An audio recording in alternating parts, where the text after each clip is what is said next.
read a letter from the members of our community expressing our concerns about advanced math opportunities. But before I do so, I also want to express some appreciation to Mrs. Bellemere and to SAU 9 as well, and the responsiveness to some families regarding their concerns and understanding of a possible solution that may have been made. I'm not sure entirely.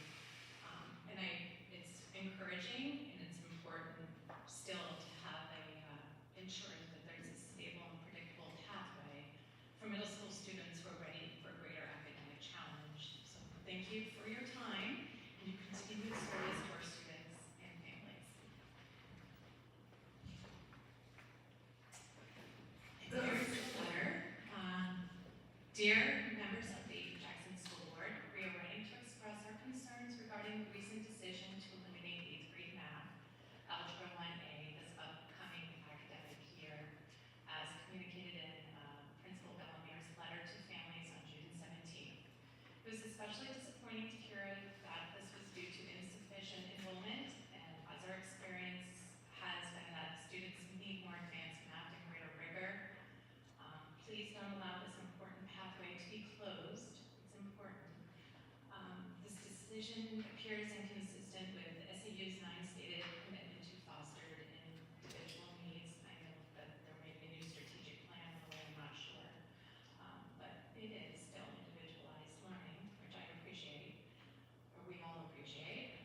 Rather than expanding opportunities for students who are ready for advanced coursework, the elimination of Algebra 1A reduces those opportunities and may unintentionally lower expectations for student achievement.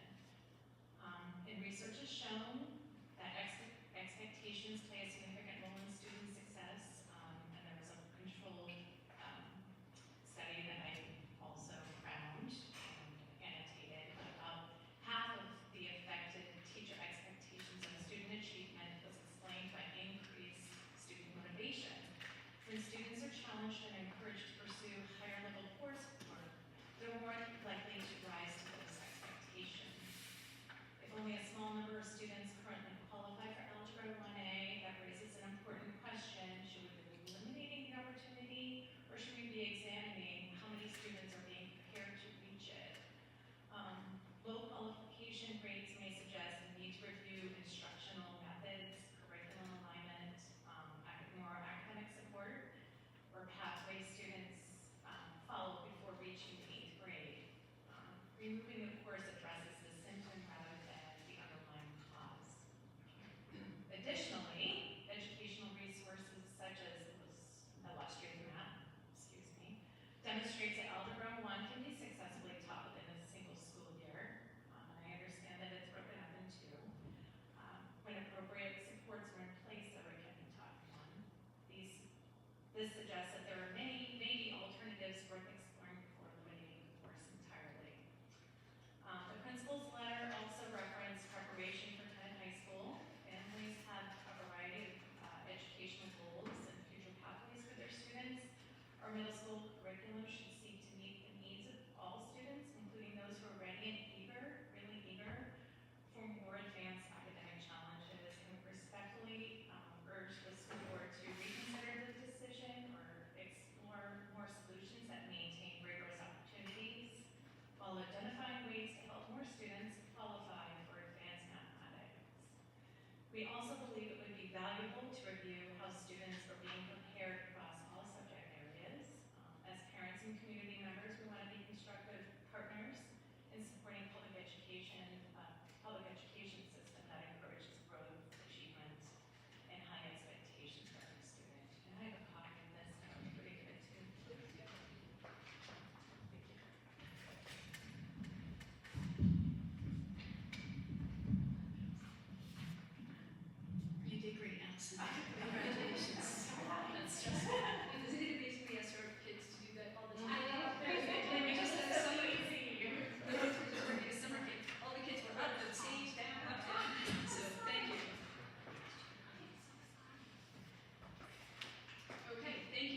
Thank you, Allison, and for helping to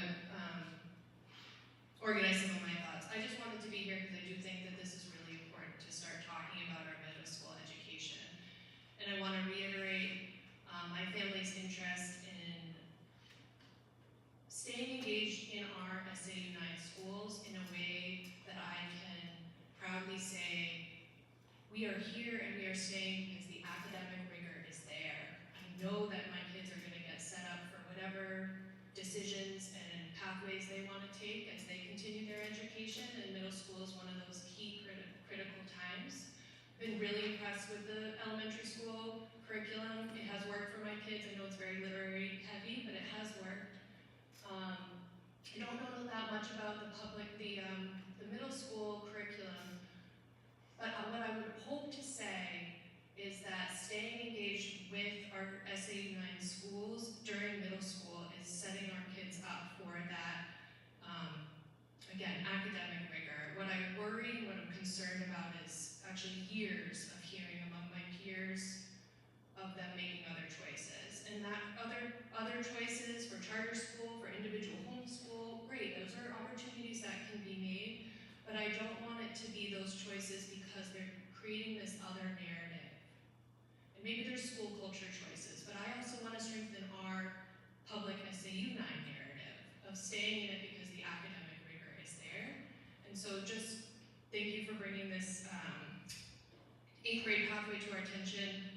Would love to think about, we are going to continue being a small number of students, so how do we keep that there, that students who are ready for that, how do we have more students ready for that pre-algebra time, to just keep those pathways open. So I just wanted to come and say a supportive voice with all of my peer parents, and thank you for listening. This is important. We're ready to engage. However we can start to engage and be in support of you all communicating with Bartlett. I don't know how that pathway works right now, so that would be important to share with us. How do we express our interest to you so that you can help represent our interests in our regional school. So thank you. Thank you, Courtney. As you know, the board generally has a policy of not responding to public comments, but hopefully as we speak tonight, folks will get what they need, and if not, we just encourage you to come back and tell us, So, any other citizen comments?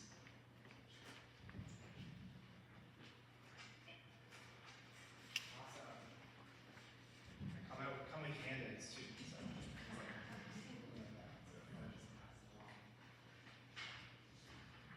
All right, I'm gonna sit. This whole standing in front of everyone else. So.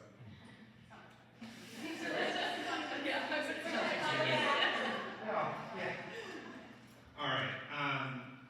Good evening, everyone. As you know, my name is Michael. Jackson parent of a soon-to-be grade 1 and grade 4 student. I wanted to start by first off thanking the board for all the work they do, and in particular thanking Erin for yet another great year. I think we all feel the effort, speaking as a parent, we all feel the effort that you put in, the entire staff puts in, and how you all show up every day. So thank you for that. And since we've been talking about math tonight already, and I did some of the so thank you also for putting that together. It's also nice to see when the data backs up what we see with our eyes. We don't have this year's state assessment scores yet, but last year Jackson ranked 14th in the state in 3rd to 6th grade math scores out of 153 districts and the charter schools, which is the top 10%, so that's pretty awesome. So numbers aren't everything. I think how we feel is more important, but I think that's a nice proof point. So kudos to you, Erin, and the entire staff for that. So, but I'm here tonight to look ahead. When our kids age out of JGS, the path leads to Bartlett. And much like what we just heard, my wife and I want our kids to go to Bartlett. We want them to continue in our local public school. We want to continue to live in this town and this valley. However, over the last few years, I've also heard parents have deep reservations about the quality of education in GBS. They've often felt forced to, this is what I've heard, to at a minimum supplement at home or more concerning transition in Northeast Woodland.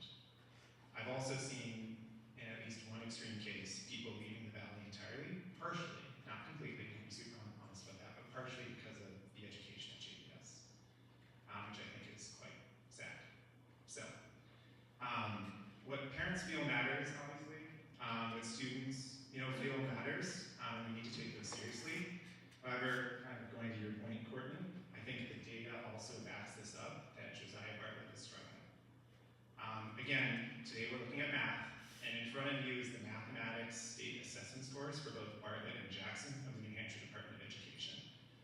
first page is last year's scores, not this year's, they don't have them yet, and where each district or charter school ranks. And the second page is showing the history of the last, I think since 2009.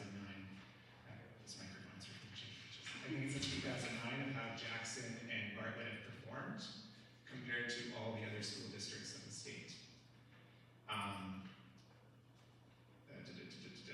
I specifically focused on grades 3 through 6 because Bartlett's 7th and 8th grade numbers get a meaningful lift from incoming Jackson students. The 3 through 6 scores show you what Bartlett is actually producing on its own, and in those grades, the drop-off has been pretty significant. In 2017, Bartlett ranked the 5th best district or charter school in New Hampshire. That was a high watermark, but historically, Bartlett's ranked in the top 10 to 20% of the state.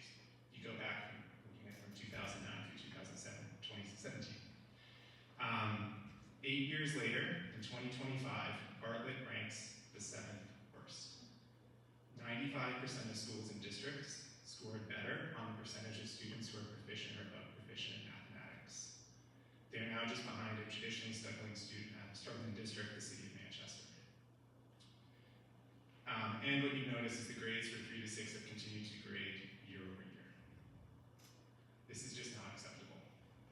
I'm legitimately worried about sending my children to Bartlett, and I'm legitimately scared about the quality of at least math education they're going to receive based on these numbers. Only 20% of 3rd through 6th graders are at or above their grade level in math according to the state. In Jackson, that number is 73%, or at or above grade level. And honestly, Aaron, I would love it to be 100%, but hey, 73% puts us in the top 10%, so I think we're doing okay in Jackson. But if 7th grade is in the same school as 3rd through 6th, I'm really doubtful that the quality of education improves with our kids entering 7th. It's just the reality. I understand this is a hard conversation, but the numbers, at the very least, I'm not saying it's a failing school, but the numbers reflect a failing school, at least when it comes to mathematics scores. And I'm asking this board and the Bartlett board to number 1, have an open and honest conversation about these numbers. I feel like knowledge is the first step in resolving the challenge. Number 2, have a real plan with real change to close this gap that has quickly happened over the last 8 years. And I'm very confident that this gap can be closed quickly.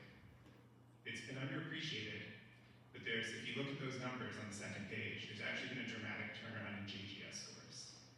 Jackson used to be the top district in math, but fell out to below average just before COVID. Since Aaron's been here, and I'm not saying Aaron, you deserve all the credit, but we're going to give it to you now.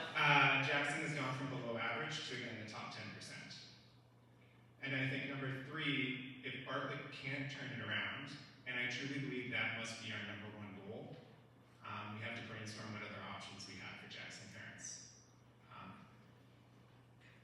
I appreciate everything you do. I'm thankful for the entire JGS staff, and I know the Bartlett board and JGS are trying their best. I want my children to go to Josiah Bartlett. However, I think something needs to drastically change for my kids and all our kids, at least when it comes to math, to not only get an acceptable education for 7 and 8, but an amazing one they all deserve. Hope you guys can help with that. Happy to answer any questions. I know you aren't going to comment here, but you all know who I am and where I live. That sounded weird. But you get the idea, and I also plan to present this to the Bartlett board next week. So, thank you.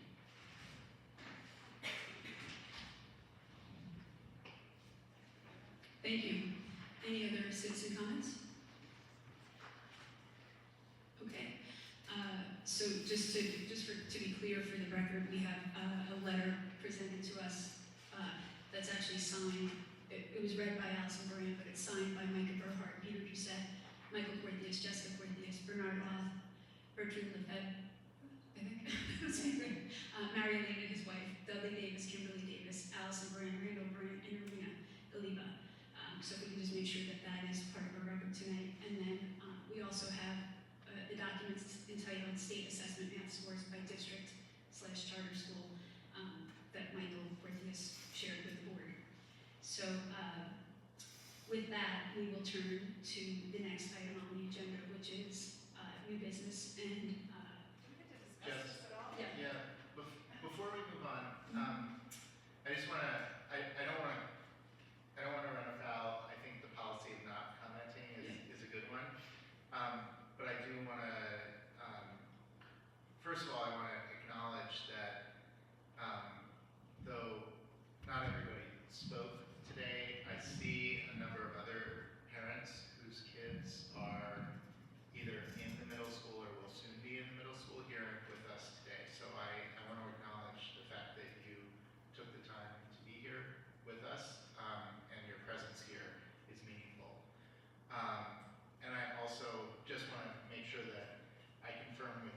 I see there are other points on our agenda where we as a school board can engage in a conversation about this information that we've heard.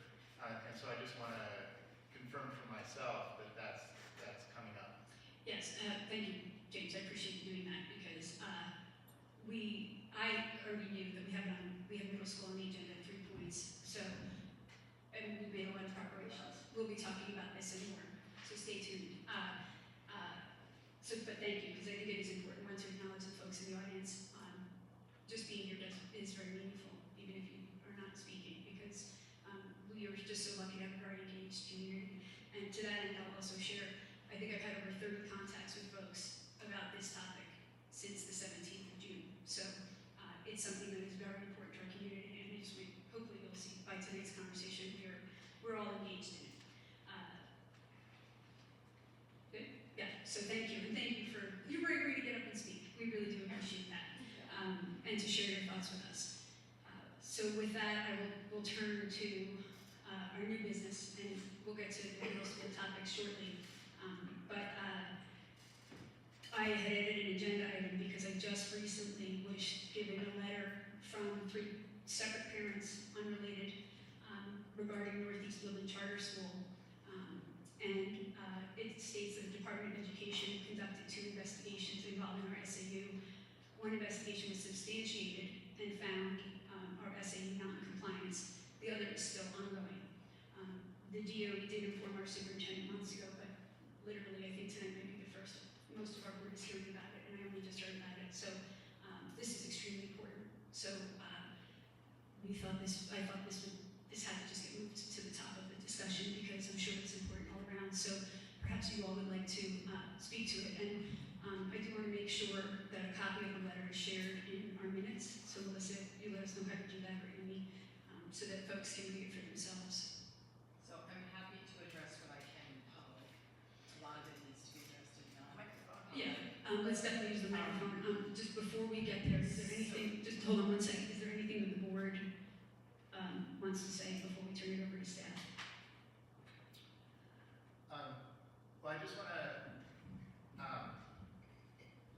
for the benefit of people for whom this may be new information, and the benefit of the audience, just to kind of make sure we're all engaging this conversation from the same point with regard to information. It sounds as though the DOE conducted investigations into whether the SAU was providing the legally required special education services to all of the SAU non-students. Some of those students attend SAU non-schools, some of them attend other schools, and in this case, the students that were involved, as I understand it, were enrolled at Northeast Woodlands, a public charter school. And this is based on a letter. All of my information comes from a letter that was sent by the head of school at Northeast Woodlands, Sarah Arnold. So none of this is talking out of school. But the DOE invests. So as you might recall from our conversations about special education, each district is legally required to provide special education services to the residents of the district, regardless of where they go to school. And this came up in conversation in great detail when we contemplated as a community sending our students to Freiburg Academy, and the SAU and Amy expressed some serious misgivings about the extent to which the oversight of special education would allow her to kind of meet the legal requirements. At any rate, it's legally required for us to provide all special education services. Special education services, the question of whether all special education services are being provided to Jackson kids at Northeast Woodlands has come up before in this body, and we've been assured that that was taking place. It sounds like there was one investigation that concluded and determined the DOE, the New Hampshire DOE determined that sounds to me like there's another investigation that's currently ongoing that maybe hasn't reached a conclusion yet. But that's the information conveyed in the letter. So now I'm curious to hear from our colleagues in the SAU more information. So, thank you. So, some of what you just said is not true.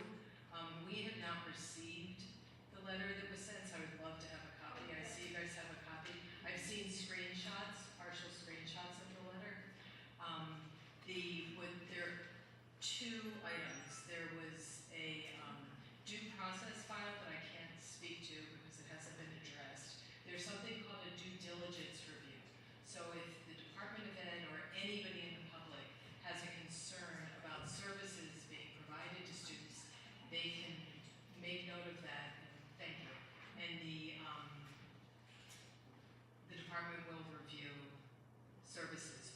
The services were only reviewed for one student in each of the SAU 9 school districts who attends the charter school, the Northeast Woodlands Charter School, and receives special ed services. So it wasn't every child from SAU 9 at any other school. It was specific to that.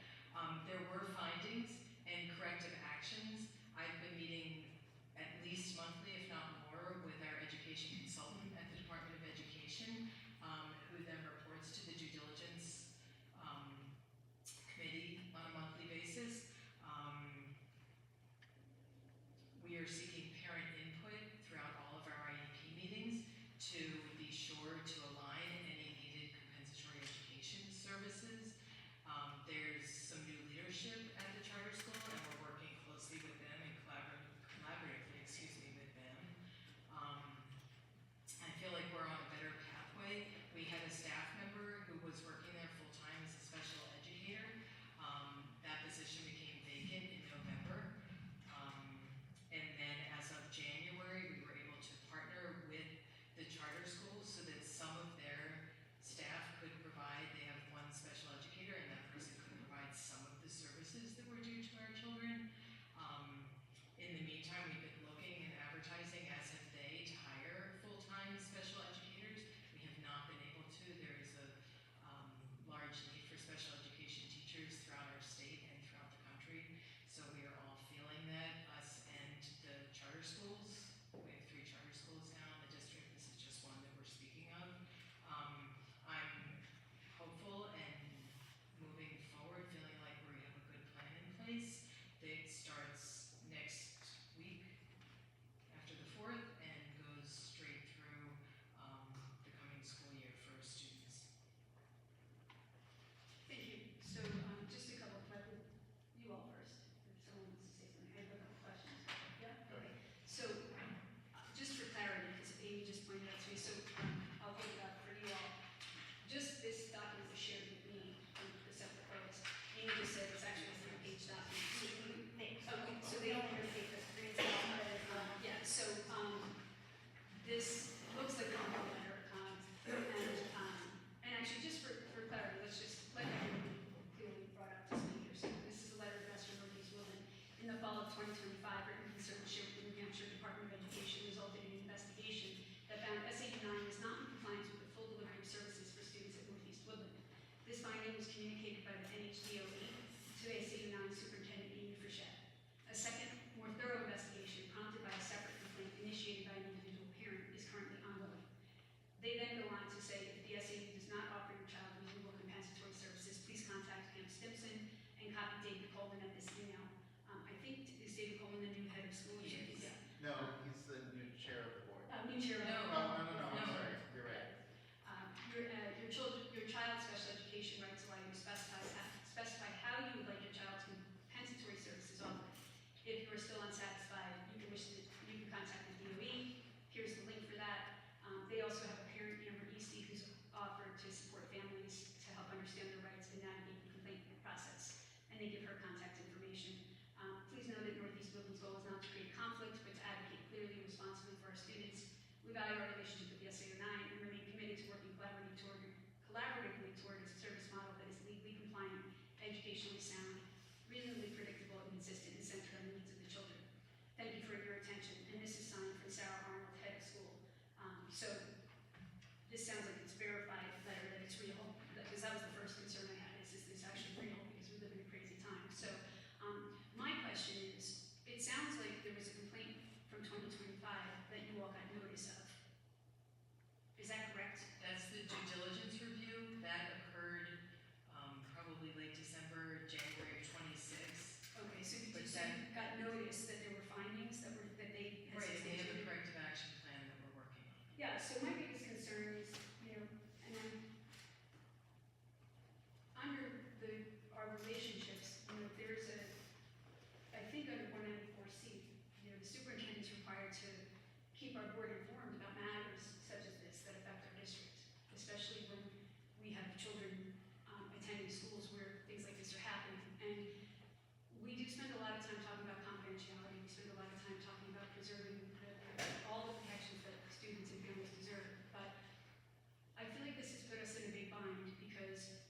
actually this month, I was caught on my heels because I had no idea about it. And so, one, I just wanted to verify you all knew about it, and this isn't to pick on you, but we have to find a better way to communicate, even if it's not about individual students, so that we can be advocates for what's happening. Because when we're not given proper information, or any information, one, we lose trustworthiness in the community, because it sounds like we're not communicating, that we don't know what's going on, and we might be making decisions or sharing information with people that maybe isn't good information. So, my question was to confirm that you all have the information and it hasn't been shared. And, I hate to pull out our rights, but we do have rights to know what's going on. And so I'd like us as a board, staff, community, try to figure out how can we do this better? Because our students have to come before any pride or concerns we have about certain things. So that's my 2 cents on this, and if other folks have things to say, this is an important topic. Well, I do think we have to improve communication, and it goes along with the way we heard about the canceling of the math. And I think people know that Jackson parents have been very interested in this issue for a long time, and we didn't hear about it until a parent told us. And I was shocked because I would assume the principal would contact us and say, hey, this is what's happening, you can help me if you get some questions or whatever. It must have just been an oversight, but it's not good. Thank you. Jess, Yes, I want to apologize for not informing you, and I'll do better. thank you, Pam. And And it's not just your job. well, just about the It's not special just your ed. job. But on the special ed piece. Yeah, but, with the special ed piece, okay. I appreciate that. Yeah, I really, Pam, I think you're being really generous, and I want to thank you, and I appreciate that sentiment. And I want to piggyback, Melinda, on what you said, and I think that one of the reasons why a format was created for the principal's report and the superintendent's report was in part to facilitate a different kind of communication between the board and the Jackson public by those people that we entrust with the administration of our schools and our students. And Aaron, obviously this isn't a principal issue for you, but I do think that if there is a DOE investigation into the SAU's relationship with a school that Jackson students attend, that it would be my expectation and hope that that would emerge on the superintendent's report somewhere in the last 12 months. It seems as though there's now a second investigation as well, so a second investigation involving a different suit. So that would, so anyway. That's not correct. Okay. Well, at any rate, I agree with Jess. I think sometimes when we talk about these hard things, we can lose sight of the fact that we're all working in the same direction. The school board wants to be helpful in communicating with the public, but also in providing the resources that the SAU and the students need. And we really are best situated to do that when we have the fullest information and the truest information. Sometime back, we talked about maybe having regular non-publics with Amy and staff, and maybe that may be one vehicle we can use, because there are obviously certain things we can talk about there that we can't talk about here. And so, That's why they have your in the report. yeah, so I want to encourage you all that if there is a way for us to increase communication, we really do want to, one of our goals this year, and I'm going to keep bringing our goals up over and over again because I think that's how we do good work, is to strengthen these relationships and to strengthen communication. And we have definitely had trust issues back and forth. It's been a rough couple of years, but this is our chance to turn that around, right? And I think that's a message we can show kids, that you get to get up the next day and show people, hey, we're going to try again. So it will require some trust, and hopefully we will, if you trust us, we will rise to that occasion, and let's try to do that. With that, are there any other comments? Jess? Yes. I do want to comment that the part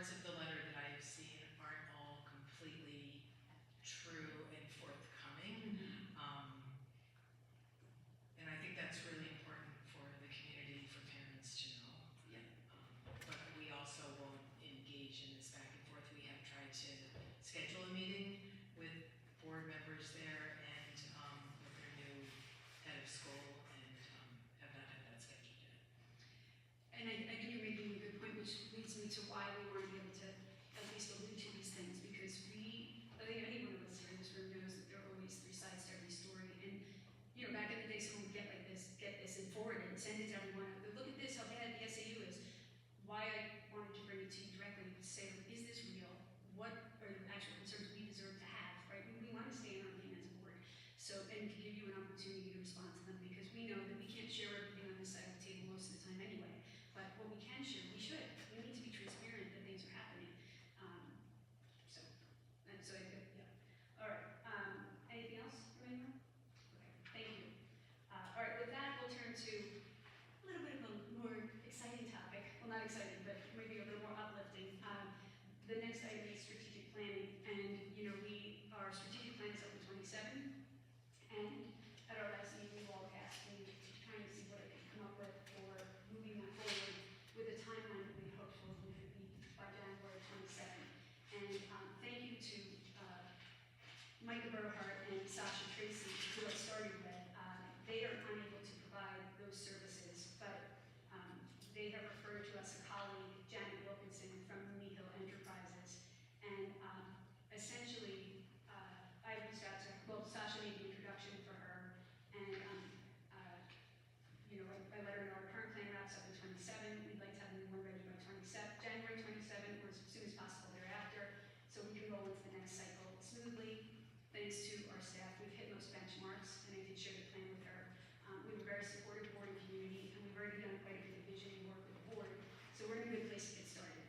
With that, we got together, and I had shared with her sort of a dream document for process for a plan, and the way she comes at things is through a philosophy called appreciative inquiry, which we won't go into now. She will let you tell her about it if the board wants to do this. But I asked her if she could give me a bid if she wanted to do this work, and she came back and said, yes, I do want to do this. I explained to her a budget right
she lives in Madison. So, yeah. Any other questions or thoughts? And she can get started right away. She can get started right away. So essentially what I'd be looking for is a motion to approve her as our strategic planner. And if we want to put a cap on spending, that's fine. Otherwise, you can just authorize me to say, like, go with what makes sense best for our community. And I can work with Amy and her staff to figure out dates and things like that. Or we can go more in detail. So moved. Okay. All right. Second for that? All right, Tom, that's off the bench. All right. Any other questions or concerns about that? So for dates, we have to sort of be careful because there's lots of vacations happening and Yes. whatever. Yes, what I was thinking, is that if this looked good for us tonight, the listen first would include, and this merits being shared, gather broad, honest input from families, staff, students, and community members. The activities include community listening sessions, anonymous surveys, staff and student focus groups, and exit interviews with families who have left. The outcome would be, a community deans report summarizing what people are experiencing without assigning any blame or any proposed solutions, because it's really just getting to know what's going on. So, we would have to kind of look and see what pieces would work best to get done. But, the idea is real, sincere community engagement, like we did with the high school options committee. Real, concrete plans for what we can and cannot do. And, monitor it all along the way to make sure it works. Melinda, I think you make a really great point, and I love the model of starting with community engagement, and I love the aspects that you just read about that. And so, it would be my opinion that that piece is so valuable that it should be timed on purpose, to coincide with when families are most likely to be available to answer questions. So, even if it means delaying the start of the process from the middle of August to the middle of September, I personally feel that information is such a wonderful foundation to build a plan on. I agree with you wholeheartedly, and Do we ever, allot our board meetings for other things? Like could the board meeting be the strategic plan meeting with the community? yeah, absolutely, yeah. I mean, one of the things we've talked about is adding 30 minutes to our meetings beforehand for, sort of community listening sessions, and she really loved that idea, and that might be something where if we have her support from folks in the community, that can help us defray costs. Maybe those could be some moderated sessions, so that there isn't so much pressure that you have to show up one time, and if you miss that, and your child's melting down, you don't get to be heard, So, I could work with her on that, and maybe, I think the idea would be, I can go back to her and say, all right, this is essentially what we're looking for. Let's get some dates and deadlines for when it will be most effective to get responses. And, the only other issue is, this is, 5,000 is on the lower side for things, so she was very clear, we will need the support of the folks who said that they would do it, as well as board help, which I told her, I think we would do that, and, maybe what we can do is we'll start with 5,000, and if we need to come back, I'll just come back and talk to you about that. Does that make sense? Great. Okay, great, so all in favor of that? Great, that's 4.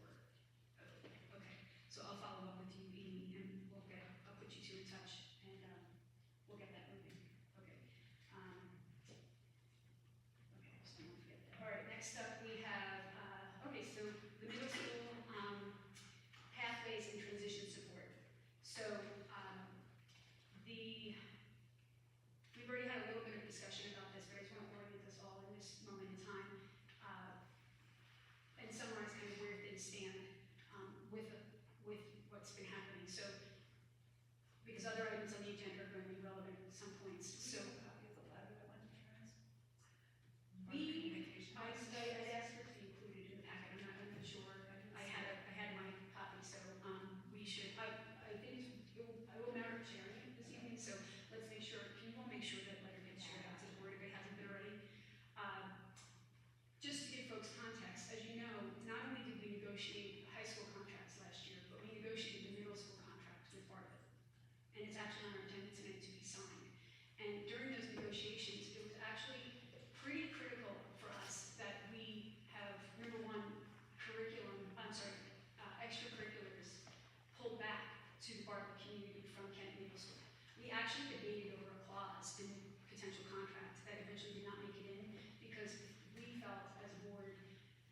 needed to get to this agreement, and we just couldn't find an agreement in that way. But we did have verbal support from their board members representing them, saying like, that's not going to happen. We're definitely pulling kids back from Kemet, and we are going to have sports and everything back in the Bartlett community. And then in February, we saw in the newspaper that had been changed. So as a board, we also have, we didn't spend too much time on it, but essentially the thought was, they actually get to govern their schools the way they want to govern them. And if that's what they felt they needed to do, then we'll make the best of it. And let's just focus on the other important aspects to our negotiations. And those included improving communication. And to that end, we had asked for more meetings with them. And we also asked that we be able to participate in a meaningful way in things such as curriculum. That's actually in the contract. So one of our members is meant to sit on their curriculum committee and be able to vote there. So in this new contract. And so on top of that, as you all know, it has been an ongoing concern for our board, this math situation. As recently as May, we had quite a bit of a discussion about it. And so I will share again, it was with great surprise that a week or so ago, parents started sharing this letter from Phyllis, which again, and Phyllis is the principal for those who don't know. Dear families, this is dated June 17th. In April, we shared information about the 2 math pathways available in 8th grade at Josiah Bartlett Elementary School, 8th grade math and 8th grade Algebra 1. We also described how SAU9 has designed the high school math program so that students have access to advanced math coursework regardless of which pathway they follow in 8th grade. Students who complete 8th grade math enter Kennett High School with a strong foundation and full access to the advanced math sequence from there. I've highlighted this in my own copy, and I just want to be very clear. She then says, no doors are closed based on 8th grade placement. After completing our placement process this spring, we do not have sufficient enrollment to offer the 8th grade Algebra 1 section at Bartlett for 26-27. All 8th grade students will be enrolled in 8th grade math. We anticipate offering the accelerated pathway again when enrollment supports it. And then she does go on to talk about why she felt that 8th grade math is the right foundation. She focuses very strongly on access to Kennett High School, because then she talks about your student's pathway to Kennett High School. Students completing the 8th grade math at Bartlett enter Kennett High School on a strong track. SAU9 has designed the high school math sequence so that advanced coursework is accessible to students across all middle school pathways. Your students' options at Kennett High School are not limited by their 8th grade placement. So that is the letter that has been shared many times with me, and the concerns, as we heard tonight. And so, given our timing, because parents, as we know, in addition to being concerned about this, I mentioned it in May, parents have come to meet with me personally to raise concerns about the rigor at the middle school. And we know, and please someone correct me, but the last I heard, I think we've lost about 50% of our students that are meant to go to Josiah Bartlett. And for those who have spoken tonight to say you want your students to go to Bartlett, we too want that. It was why we spent so much time trying to stay in the game to negotiate that contract. Because there were several times we could have easily walked away and just said, you know what? We're a high-paying community because of the way we're situated. We'll let kids go where their parents want them to, and we'll just figure it out, right? But we didn't, because we share that. We think it's that important as a public school board. So without taking too much more time to introduce the topic, I immediately drafted, as the best as I could, a comprehensive list and letter of questions, so addressed to Amy and to Phyllis, to say, hey, we need information about how you made your decisions, because again, we were really caught with great surprise that this had happened, and it was a surprise for many reasons. Essentially, Phyllis has, on top of that, I sent a separate email, because it can feel very, very overwhelming, and the board has this in their packet. And folks, please feel free to check in on this. I asked for a schedule request, and I have a number of questions about how they plan their schedule, how that works. And I also had a request on extracurriculars, including sports, but anything that a student might be involved in. And part of why I did that was because of time was of the essence, and I felt that if we wait until tonight to make a plan let's plan questions. So at this point, Amy took her time and did send me back a detailed document most of my questions from the email about math concerns. We don't have the information yet on extracurriculars or the schedule, which we can talk about later. But with that, I will, point out that we have, just want to make sure, with that, I'll point out what I said before, which is we've had, these 30 contacts, not just from parents, but from folks who have students who have gone through the system, who are coming up, and just some regular citizens who don't even have kids, but have been watching what our board has been doing. And, I'll leave it at that, and I'll share my comments about it, but I just wanted to orient everyone so that we're all on the same page. And if I miss anything, or if you folks have questions about where we're at, I'd like to, talk about this. This is really, and I think we need to talk about it tonight and get some plans for how we're going to move forward, because parents are leaving now and making decisions now. So I have a question about the high school math curriculum. Can a student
is not unrelated to the lack of a stable and predictable program for math. And that's something that I think members of this board have been asking the SAU to understand, consider, and address for years.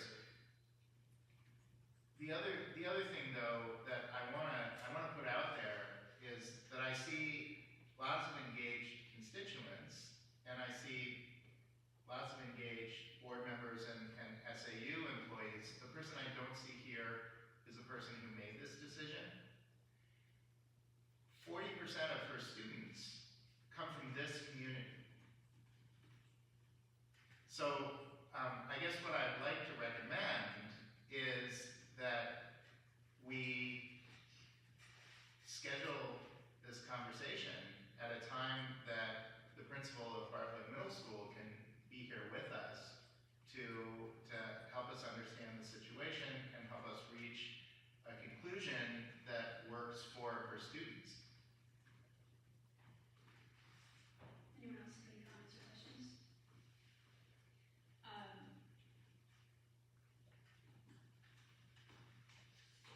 So after I sent those emails, I will tell you I've had a few sleepless nights because I'm genuinely worried about students leaving our district, and we've been talking about that. And one thing I've raised as a homeschooler for years has been, if someone's not participating, they're taking their time and their money, and their actual children are going somewhere else, then just as a ethic, why are we not engaging them to ask why they're doing that? Because that's a huge burden to someone to do that, when most of us would want to default to what's happening in our community. We're natural joiners, I think. That's been my experience. Again, I'm speaking for myself. So as I was sleepless a couple nights, I thought, well, what do we do? How can we meet this need quickly, right? Because the year is starting. We can't wait for several meetings. So, I want to just throw out some ideas that I had because I think it can hopefully inform our communication, hopefully figure out what our next steps will be. Because I think, and just for the record, you should know I did invite Phyllis here. My understanding she's on vacation. So I'm really not expecting her to come in on vacation, although I certainly would love to have heard from her and invite her to participate. It matters. We hear what our principals are doing and what the reasons are.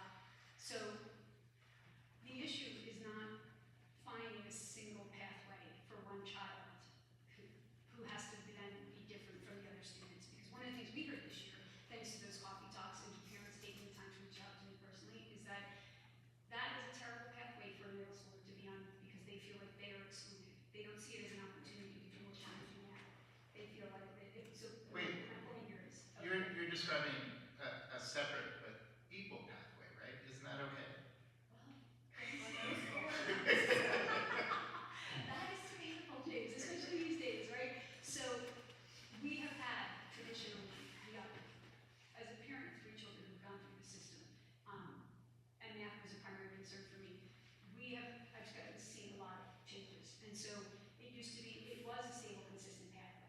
And actually there were adults looking for you to say, how can we give you this opportunity? Whether it's math or whether it's, hey, you look like a really hands-on kid, how do you get involved in this topic?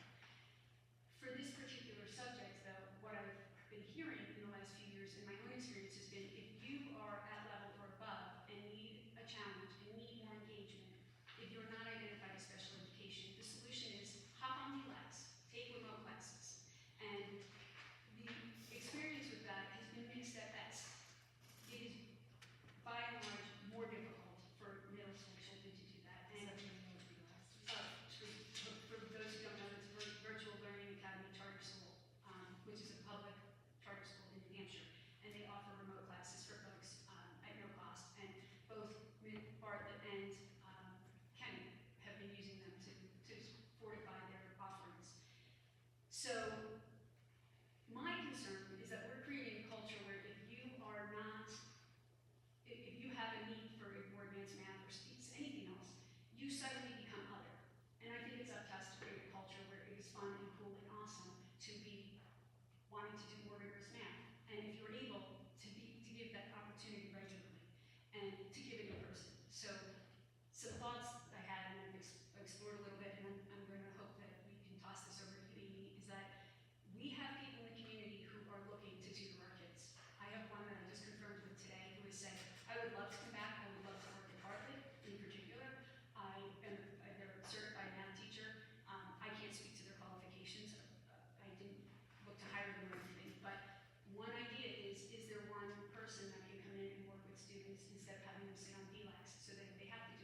it is something that is seen as a more fun pullout than just going to the library by yourself or other people are doing something.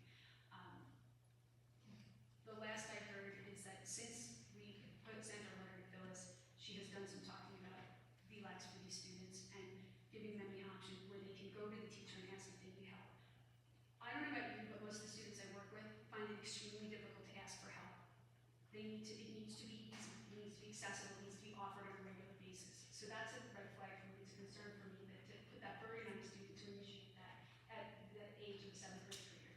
So, one of the questions I had for Mimi and for Phyllis was, what were the other alternatives that you all offered? And I'm going to encourage folks to read your back and forth because it was a lot of time I put into it and a lot of time Amy put into it.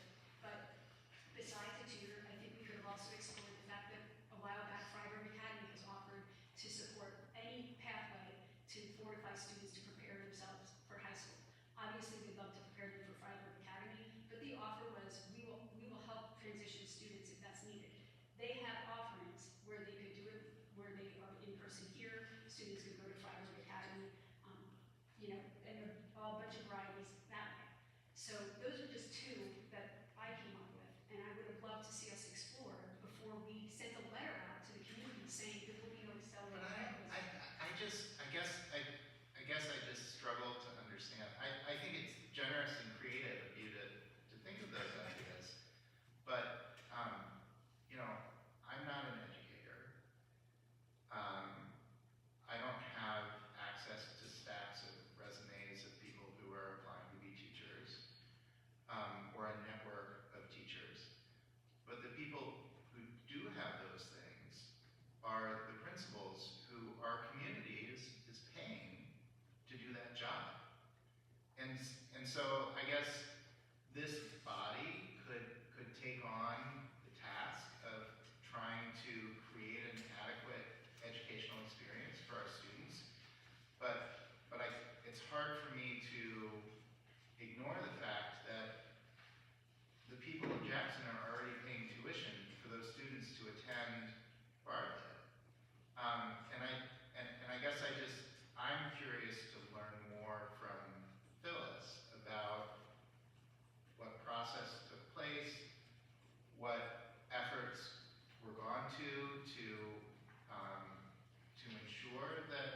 the shoe on the other foot, and for some reason Erin was being asked to come to Bartlett. I think I would want a member of the school board to be attending with her, as just for an additional resource and support and so forth. And so I'd also like to recommend that we extend the invitation to any of the members of the Bartlett School Board who would want to attend, and particularly to the chair. Yeah, and the other piece that I think we have to keep in mind is with this new contract that we may not sign this evening, we are entitled to work on those committees. So again, I'm on here, we need to be showing that those get here. We haven't had one, so it's not like we haven't done it, but I think that's where our voice will be heard the most. So, it's sort of a trickle-pronged approach, so maybe what we can do is, I don't think we need a motion to have us be at these meetings. I think we understand the gravity of the situation and we have interest from our board, so we'll talk about it at the end of the meeting. But do folks want motions, so we can just be really clear about what it is we're looking for and expecting as far as both an invitation to have further conversations with whoever you deem appropriate from the Bartlett community. I know Amy, in one email back, you said your Kristen Michelle, your curriculum director or coordinator, was unable to be here either. So I would invite her. I mean, let's get everybody in the same room so we can really talk about this, because we want to meet the need today, but we also have to recognize that it is about that stability. And what are we going to do going forward? Because maybe we need policy from our board down the line that says we require advanced math in middle school, and if it can't be met, we have to be able to start to adjust to that. And I would like it to happen at our July meeting, because parents need to know before August what their options are. If they might want to make other plans. Yeah. So do you want to make those motions?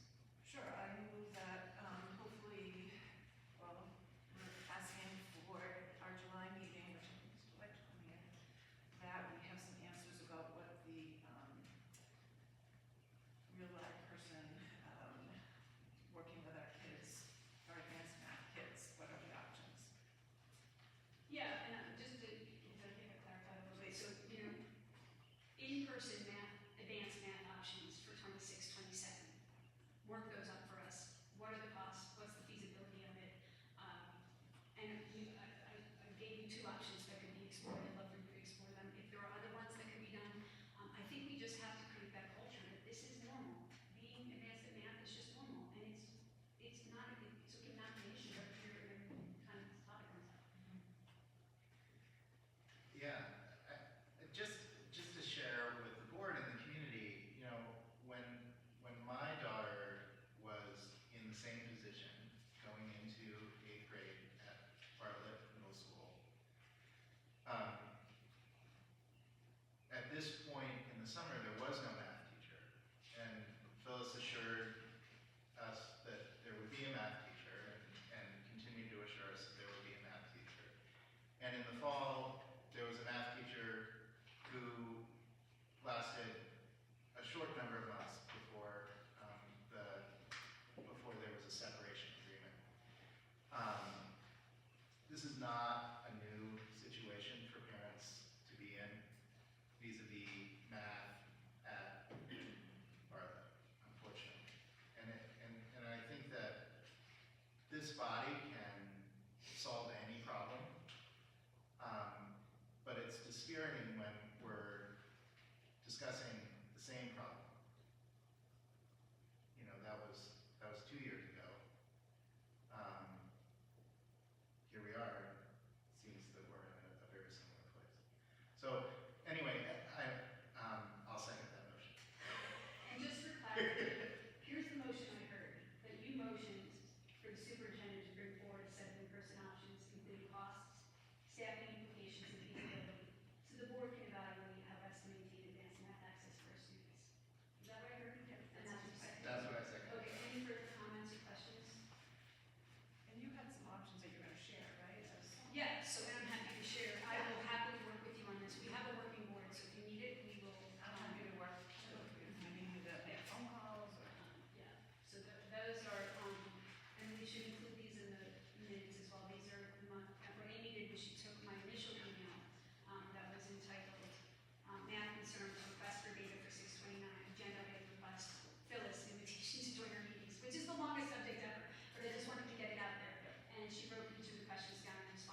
persuade you about the necessity of creating a stable and predictable program.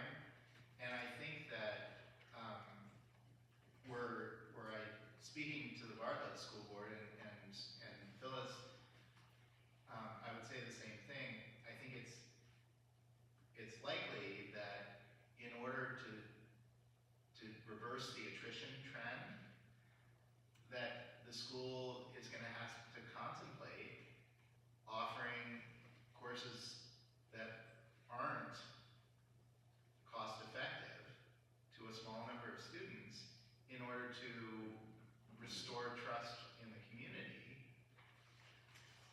so that the attrition rate begins to drop off and parents begin to feel more trustful that they can enroll their child in the school with the faith that, you know, despite the fact that they're enrolling a 7th grader, that by 8th grade, that student is going to have the option of algebra. So it may not work out in terms of the dollars and cents every year, but I think that, to me, it seems very clear that following the path of kind of make-do solutions is the reason why we've seen, one of the major reasons why we've seen such attrition, and changing that approach is the only best way to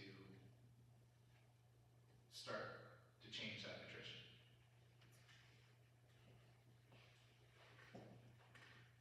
One of my concerns, because the word equity is thrown around a lot, is that there are equity implications here in not offering Algebra 1.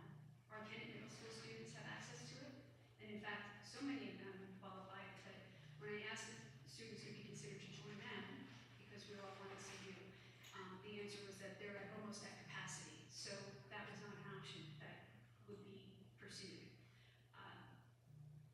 And I just want to highlight a couple lines from my letter. In many districts, early access to algebra is a key lever for ensuring that students from all backgrounds, including those in smaller or rural schools, have the same opportunities as their peers in larger districts.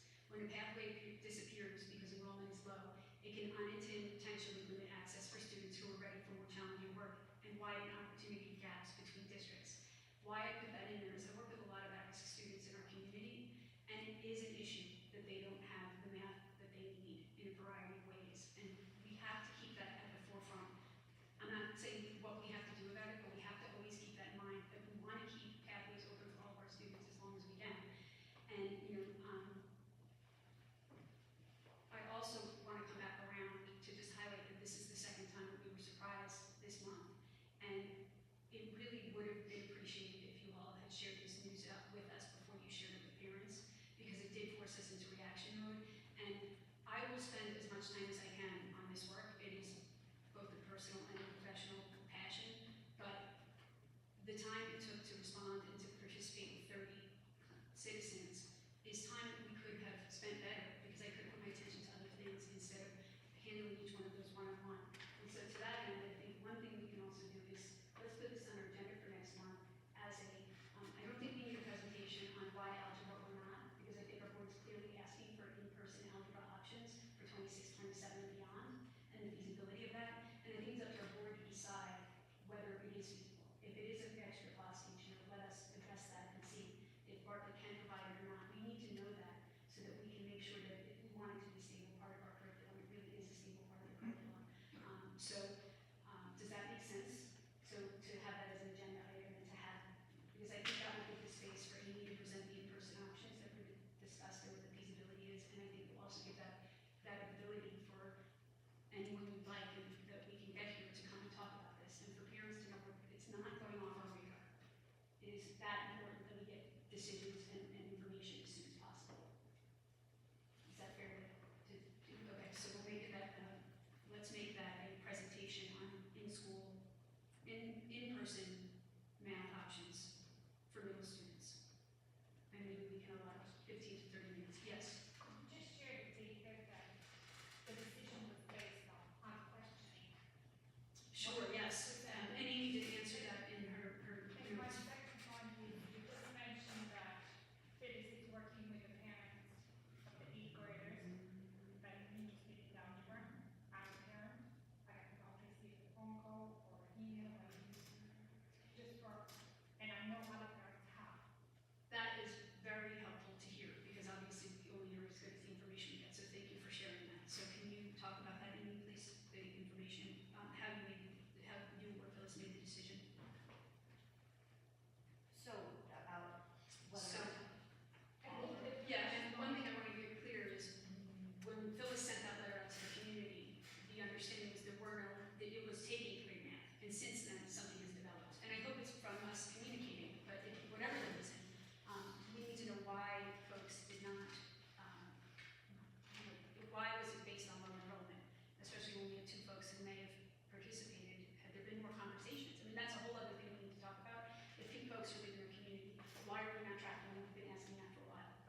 let's keep on this topic for now. So there's established criteria that has been used for the past couple of years for determining whether or not a student qualifies for that accelerated pathway.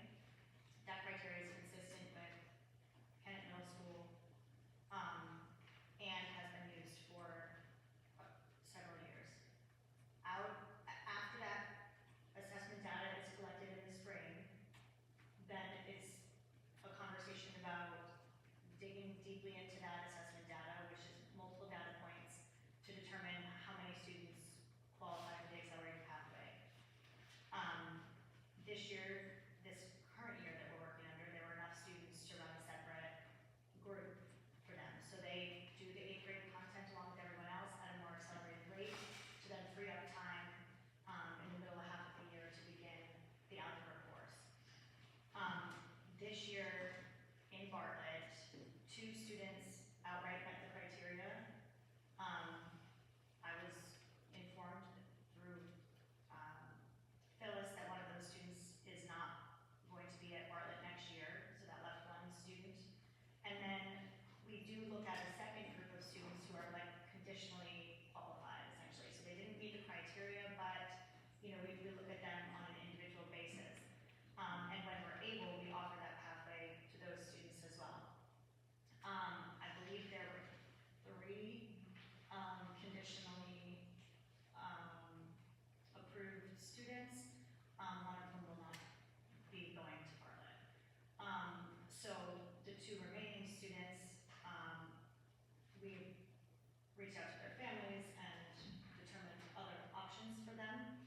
What are those options? So including use of their flex time, like we don't have unlimited core instruction blocks, right? So if we add something to their plate, something has to come off.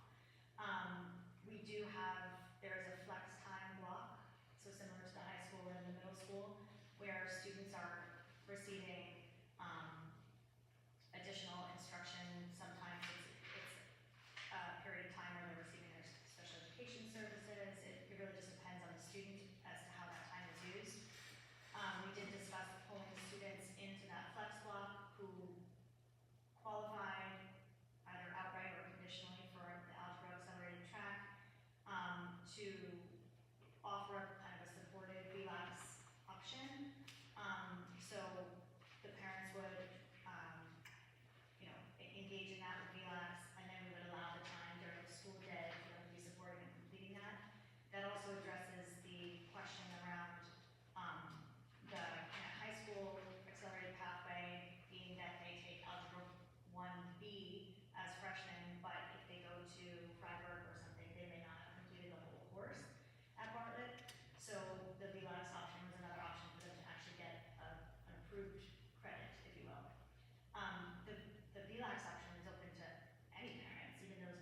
I think that, so I just want to, I don't know about the trees conversation, but I also want to acknowledge the forest conversation. We heard from a constituent who showed data showing that Bartlett's math scores have not been at the same level as they were historically.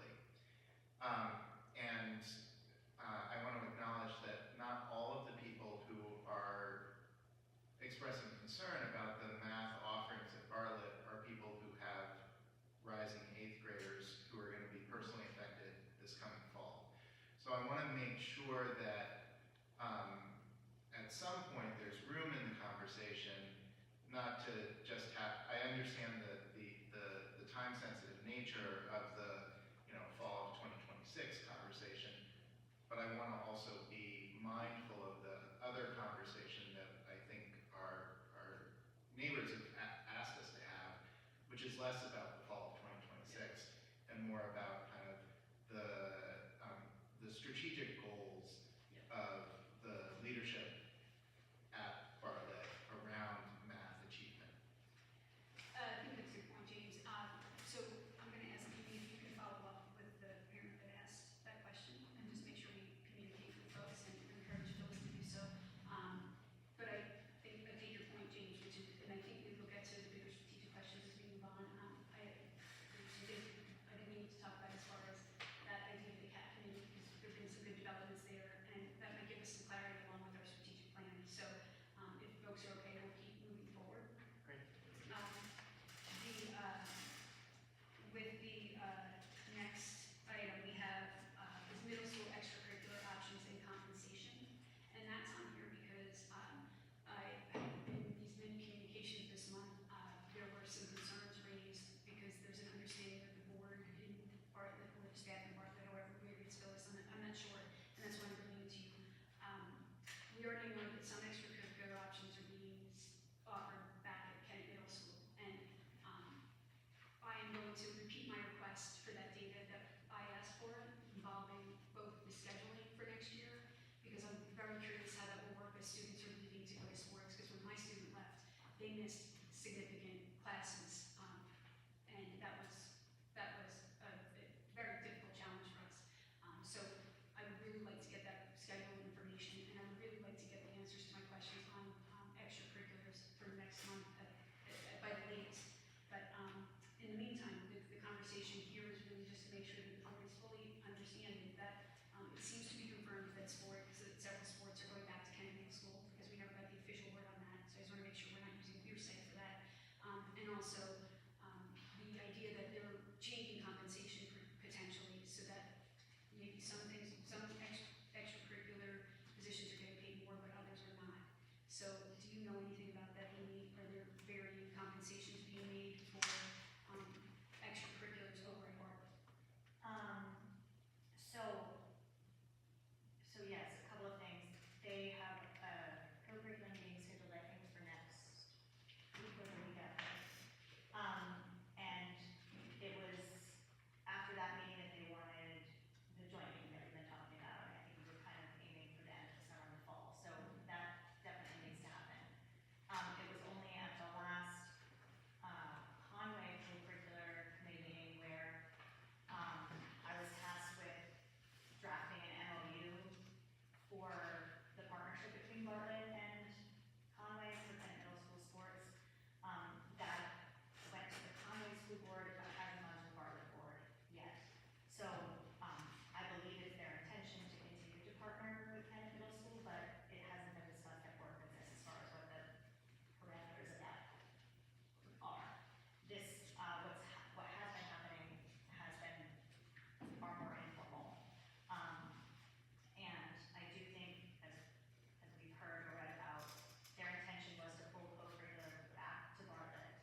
they made an attempt to adopt something similar to Conway in terms of placing activities in different brackets based on time commitment, number of students, the frequency of the offering, that kind of thing.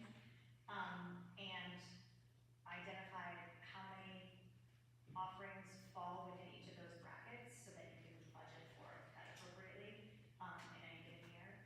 So something that meets once a week for one quarter, is it going to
approve it.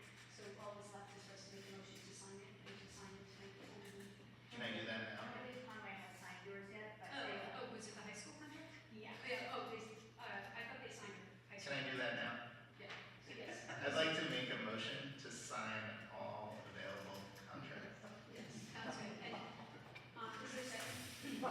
Yes, okay, everyone seconded. And I just want to, because I think these records are so important for you to hear and see. It is with reservation that I'm signing. I will sign it, but it's with reservation because I'm signing. Actually, both of them, but in particular the Bartlett contract, because I'm very worried about our abilities thus far to work as a team. And I have great confidence, though I've had some of their members reach out and we've had some very good conversations recently. I'm hoping that we as a board show that we are here, we are present, we show up to meetings, we keep coming at it. But I'm worried about strictures, I'm worried about math, I'm worried about all these things, and I'm worried that Bartlett's going to end up being folded into Kent Middle School. And I think that is one of the worst things that can happen. I think us maintaining our elementary school and our middle school are really critical to the lives of these children. So with that, I will say, any other comments? Or all in favor of signing those two contracts? Okay, that's unanimous, so we will sign those. Thank you. And I'll try to be a little less worried going forward, but I'm really upset about these issues. So we also will sign letters to the New Hampshire State Board. Can we get a motion for that?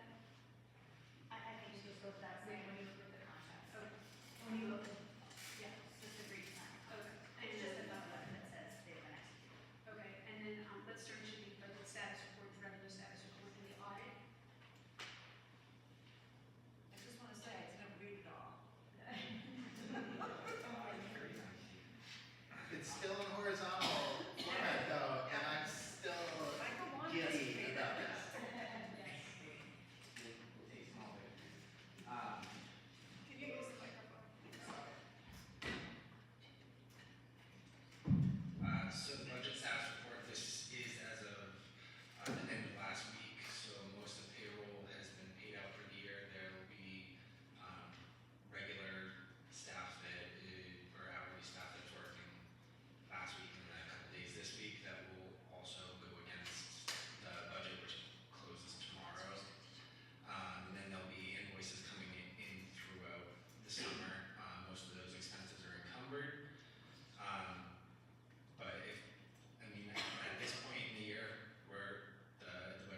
And so,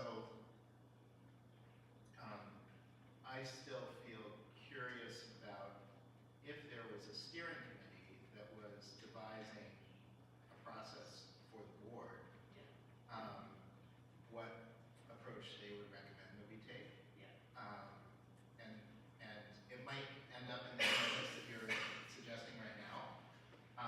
But I think that the process getting to that solution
uses of that trust fund and the procedures that might be used.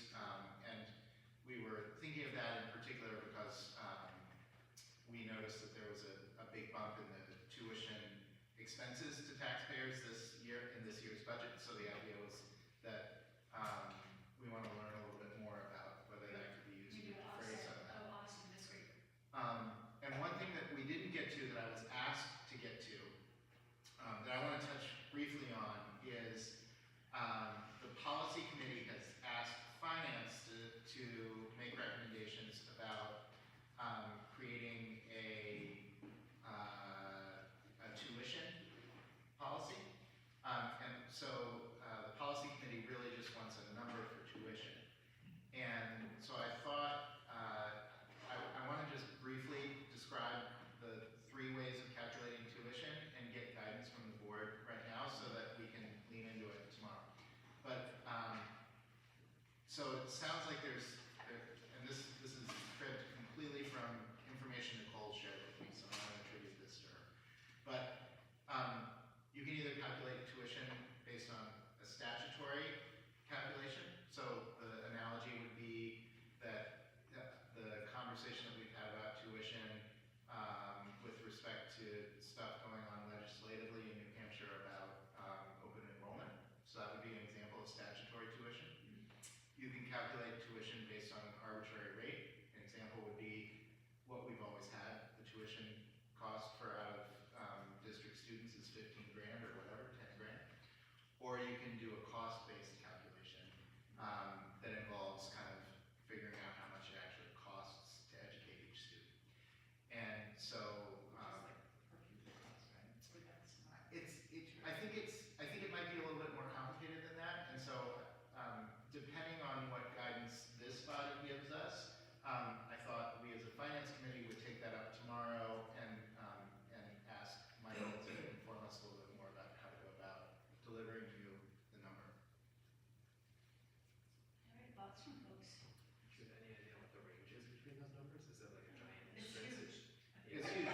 Yeah, so, right, so, the average per pupil cost in the state of New Hampshire is probably somewhere around, between $25,000 and $30,000 a year per student. Our cost per student is going to be around $50,000. And then the actual cost, sort of the marginal cost to educate each student, I wouldn't even begin to guess what it would be. So the range could be big. And the tuition that we charge now is 10,000. Yeah, and I think that was a number that was more or less kind of picked out of the hat. But I think we want to, obviously we have to acknowledge that we're never going to get anywhere if we charge $50,000. And one of our goals is to attract more students to the school. So I don't think we want to go a ton higher than 10. I don't know, is that just undercutting what we're doing? Well, it sounds like the description of that would be, sort of publishing sort of a standard tuition rate, right? And then the challenge would be to kind of come up with some sort of rationale to set that standard tuition rate, like the average tuition for elementary schools in the state of New Hampshire or something like that. So maybe if that is a feeling that is shared, maybe finance could come back and we could do a little bit of research with Michael about what the average numbers are, or what, is there a cohort number, or is there a North Country number, or whatever, and sort of come up with a number that seems rational and defensible and reasonable, and bring it back to the school board with our recommendation. That would be great. The other thing is, are there any other model districts that we could look to see how they've done it successfully, if at all? I mean, it's a unique position we're in, but The information that I'm describing to you was based on kind of information that the state of Wisconsin published around this project.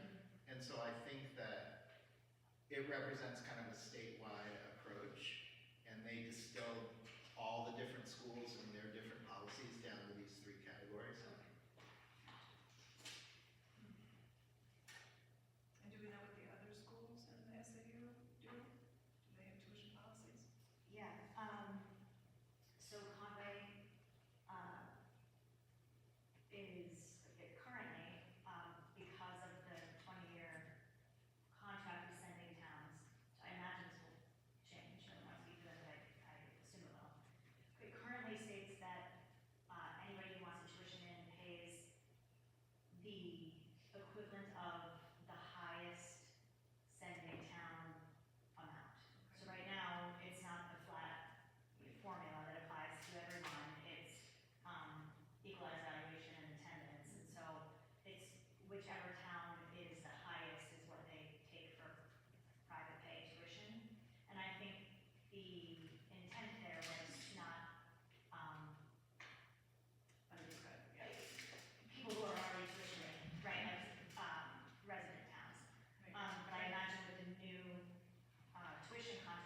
And so, is there a way to just CC me or to what's the best way, being thoughtful about not overly complicating, you know, So, 96A or yeah, and that would just make a forum. Right. So what we can do is, Amy can send things out, I think.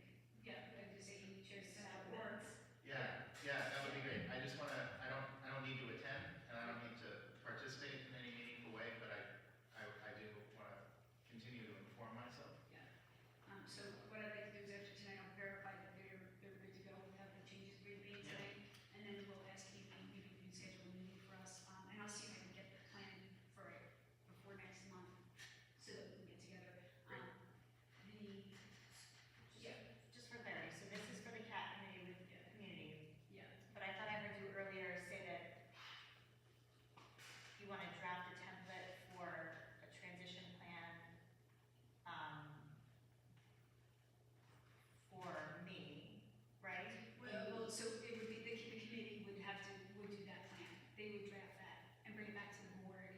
And essentially the first goal of that committee, I think, would be to see, can we get essentially a dashboard template to add on to whatever we already have, that would cover the topics that we are most interested in following. So high school transition, middle school transition, and, any other data that I think we'll have to see what they say.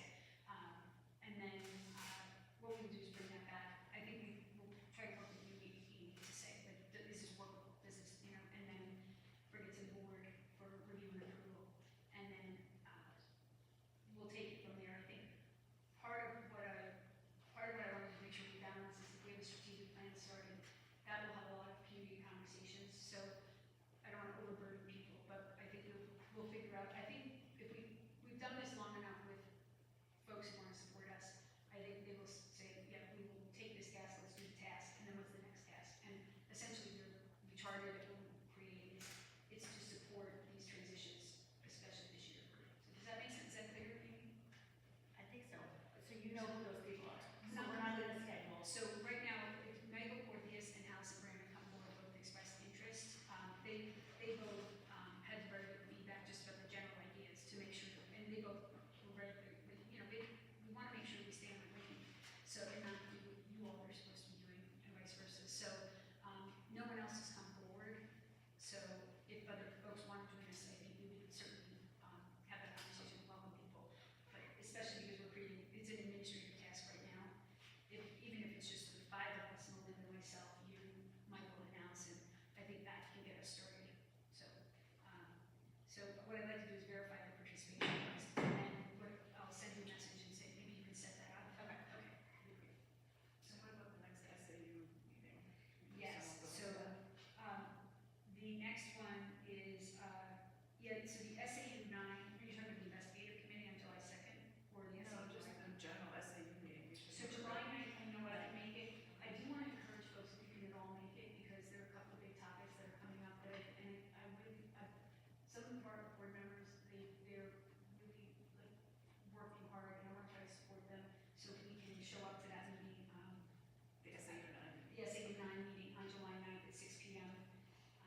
Yeah, they typically, no one currently records their committee meetings, just the board meetings. But All right, yeah, and so, okay, I think we're almost through this. I think we are, yeah. I just want to add, offer a suggestion. I heard Melinda say earlier that many people are away on vacations. If each of you could email Ashley when you're away and not available, Oh, okay. that would be helpful instead of everyone getting all these emails. Okay, yes, sounds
Did you take the computer out already? No. On the other side.